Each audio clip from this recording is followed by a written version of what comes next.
Hello, people, and welcome to the next episode of Stories Unlocked with Kashika Gulati. अभी तक मेरी कोशिश थी आप सबको लोगों की कहानियां उन्हीं की जुबानी सुनाने की, पर कुछ लोग ऐसे भी हैं जिनकी कहानियां तो बहुत दिलचस्प हैं, पर अब वो हमारे बीच है नहीं अपनी कहानी आपके सामने लाने के लिए. So today with this new episode, I would like to start a new journey of bringing their stories as well to you guys to the best of my abilities. और इस सिलसिले की शुरुआत मैं एक बहुत ही खास इंसान के साथ करना चाहूँगी जो आज हमारे बीच नहीं है, पर I was lucky enough to get a chance to have a one-on-one conversation with. Today with you all, I celebrate the birth anniversary of Delhi's former Chief Minister, Miss Sheila Dikshit. She is the person whom I interviewed for the very first time, video interviewed for the very first time. And I can never forget the encouragement that she gave me when I was super nervous. Her story indeed is very inspiring for a lot of women out there, including me. I hope you like her journey and her story as well. Do give it a watch. Today we are not in conversation with the former Chief Minister of Delhi, but in conversation with Sheila Dikshit, the author. Hello and welcome, ma'am. So I would like to start with the question that which role do you like the most? Sheila Dikshit as the Chief Minister or Sheila Dikshit as the writer? Well, I'm a politician, so remember that. I'm not a writer. So naturally my profession and my life has been political, much more than writing. But I thought that I had a life which could be penned down, and I also felt that Delhi's changes in the where we came into power and the way the time we left also had a history to say of change, development and things. So I've tried to make one book as a history of Delhi after 1998 when we took over, before and after 1998, and my own book obviously tells my own story, my personal story. But it's not a political book. At least I don't think so, and it wasn't meant to be a political book. Yeah, but quite a few instances you have mentioned in your autobiography, the insights about our political system. Yes. But in most of the reports, it has been said that you have just given a few instances and then you have left the readers keep thinking. So was that because you didn't wanted to hurt the emotions of your counterparts? Yes, my intention was to write a book about myself, not about others, what they did and what they didn't do, and what they could have done and what they shouldn't have done. Because it isn't a book which is meant for others or any kind of, yes, appreciation, I don't mind, that is good, but criticism, you see, because you have to understand the circumstances under which you're criticizing, for which you're criticizing, why did those circumstances take place, how were they there? And if I had written all that, then the book would have been, 3 times the size that it is today. And yes, my intention was to write a book about myself, not about others, what they did and what they didn't do, and what they could have done and what they shouldn't have done. Because it isn't a book which is meant for others or any kind of, yes, appreciation, I don't mind, that is good, but criticism, you see, because you have to understand the circumstances under which you're criticizing, for which you're criticizing, why did those circumstances take place, how were they there? And if I had written all that, then the book would have been, 3 times the size that it is today. And I didn't want to make it into a large book, because I do find that in today's world, people do find it a little, have less time for reading the kind of, thick books that we were used to reading. And also that there's so many magazines and so many newspapers and the television and so on and so forth.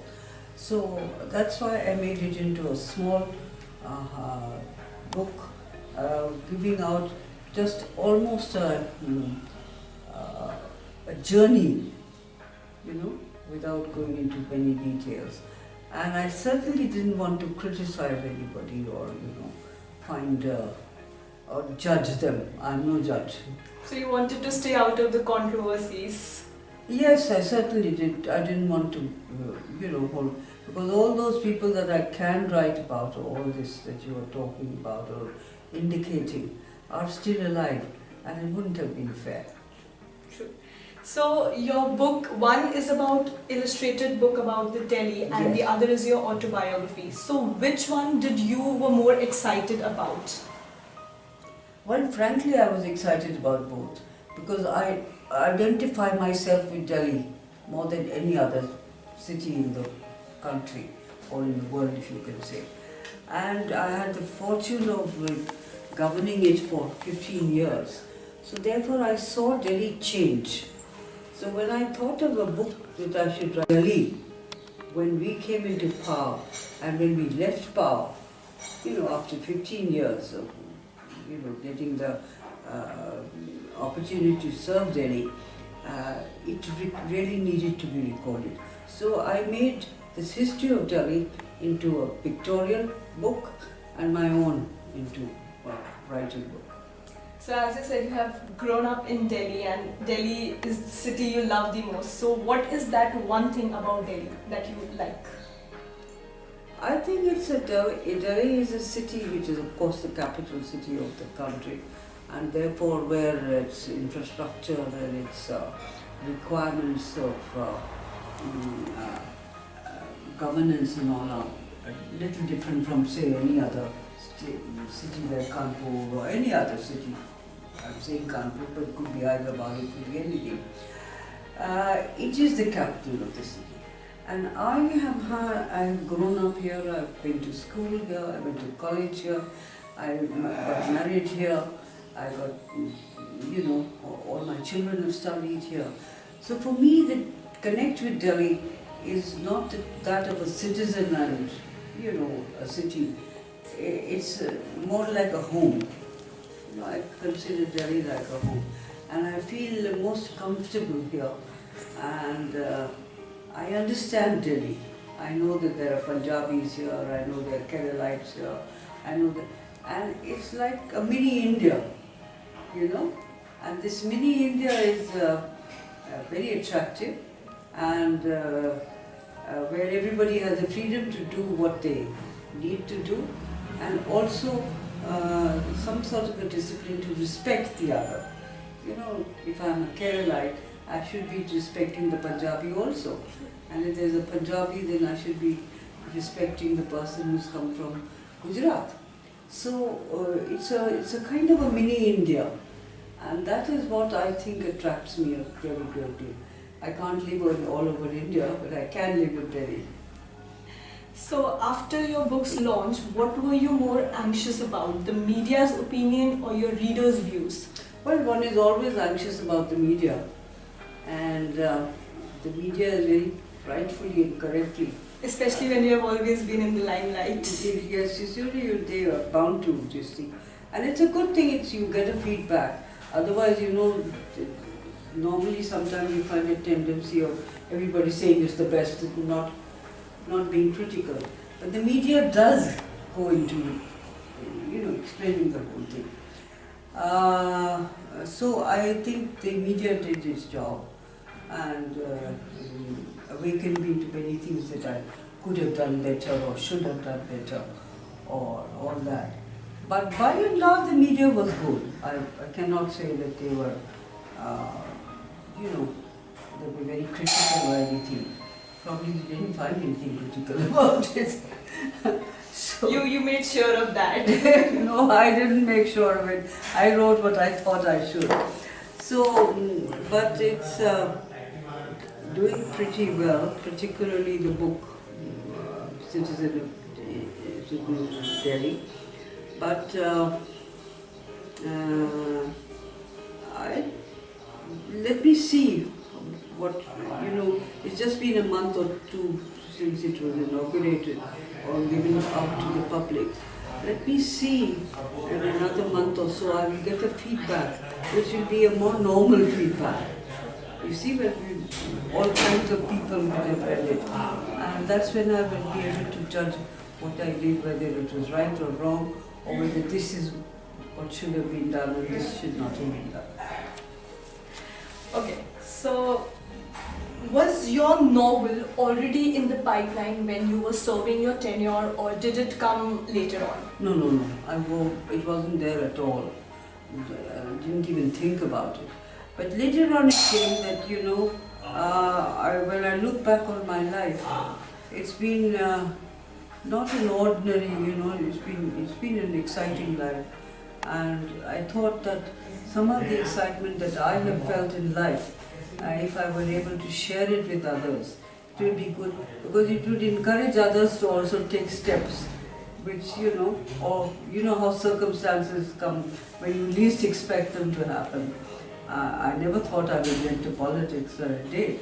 And it was the last, if everything I wanted to be a Florence Nightingale or something. And then, something as simple as all that.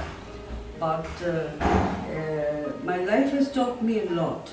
And I've been through lots of ups and downs. So I thought that